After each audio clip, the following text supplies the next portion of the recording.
There's this really interesting kind of quiet movement happening right now. More and more people are intentionally stepping back from sex and dating. But this isn't about old-fashioned rules or anything like that. It's a very deliberate, very modern choice for some serious personal growth.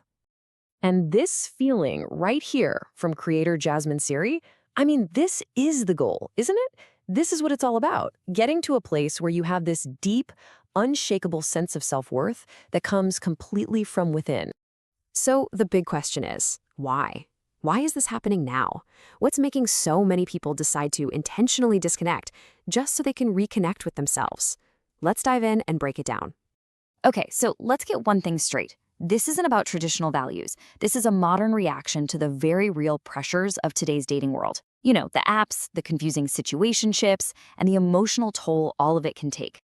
For a lot of people, this whole journey starts at a breaking point. It's that moment you realize the endless cycle of situationships, the stress of the dating apps, and that constant feeling of being undervalued is just doing more harm than good. It's a moment where you just decide, okay, something has to change. And that breaking point, it often sounds a lot like this, a quote from Dahlia Monet. It's that gut punch realization that you've been settling, accepting way less than you actually deserve. And that feeling right there becomes the fuel to step back and ask yourself, wait, why am I even doing this? But here's the thing. Making this choice isn't just about sitting around and waiting for something to happen. No, it's the start of a very active, very intentional process of some deep self-improvement and healing. I love this metaphor from life coach Tony Gaskins. He says it's like watching the game film of your own life. Just like an athlete, you're going back and reviewing your past relationships to really analyze your patterns, what went right, what went wrong, and what absolutely needs to change going forward. So, what does watching the game film actually look like? Well, it boils down to some really concrete steps. It's about having the courage to confront past traumas, like Dahlia Monet talks about. It's about learning how to set firm boundaries with people, which Diane Nev said was absolutely crucial for her. And maybe the hardest part, it's about practicing forgiveness. Forgiving other people, sure, but especially forgiving yourself so you can finally let go of that shame. And when you do this work, something incredible happens. There's this massive shift in your focus. Think about it. All that mental energy that used to be spent on the roller coaster of dating, overthinking texts, worrying if you're desirable, all of that gets redirected. It gets channeled inward, toward the big questions. What's my purpose? How do I heal? What do I really care about? Okay, so what's the payoff for all this work? What happens when you make that shift? Well, the first thing everyone talks about is this incredible sense of mental and emotional clarity. It's like the noise just fades away.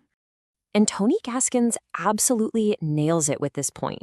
By taking away the constant distraction of physical stuff, you're freeing up your most powerful tool for seeing things clearly, your own mind. Think about it like this. He says, when one of your senses is cut off, the others get way stronger, right? Well, in this case, when you remove that intoxicating high of physical encounters, your intuition gets super sharp. You start seeing red flags from a mile away, you hear what people are really saying, and you can sense their true intentions without that fog of physical attraction.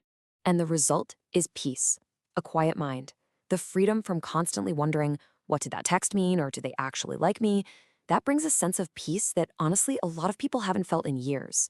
Just like creator Deborah B said, her mind has been clear for the past 2 years, and you just can't put a price on that kind of clarity. But it's not just about getting a clear head. This whole journey completely redefines how you see love itself. The focus shifts dramatically, away from looking for validation outside yourself and toward building it up from within. Tony Gaskins has a great way of putting this. The new priority becomes connecting with someone's mind through real conversation, quality time, building a genuine friendship. Physical intimacy then becomes this wonderful bonus. It's the icing on the cake, but it's no longer the whole cake itself. See, the most important relationship you're building during this time, it's the one with yourself. When you learn to meet your own needs and validate your own worth, you become whole all on your own. And that changes everything. It completely transforms how you show up in every other relationship you have. All right, so this is where things get really fascinating. One of the most common things people report after doing all this deep inner work is something totally unexpected. They become magnetic. And just like Jasmine Suri describes it, this isn't about trying to be attractive or get attention. It's this authentic energy that just radiates from you when you're deeply, truly comfortable with who you are. People are just drawn to that.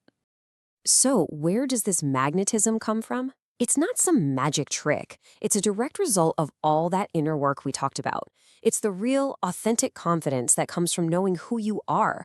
It's an energy you're no longer giving away to try and get validation. You're building it up inside yourself. And people are naturally drawn to that sense of wholeness and inner peace. And that's probably the most empowering realization of all. The fulfillment, the love, the security you might have been looking for in someone else, you find out you can give all of that to yourself. You literally become your own source. So this period of solitude, it's not something you just have to get through. It's a gift.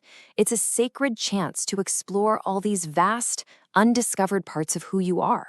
And as this quote reminds us, there is so much waiting to be discovered inside. So I'll leave you with this question to think about. In a world that is always, always demanding our attention and connection to other people, maybe the greatest power we have isn't in swiping right, but in finally turning inward.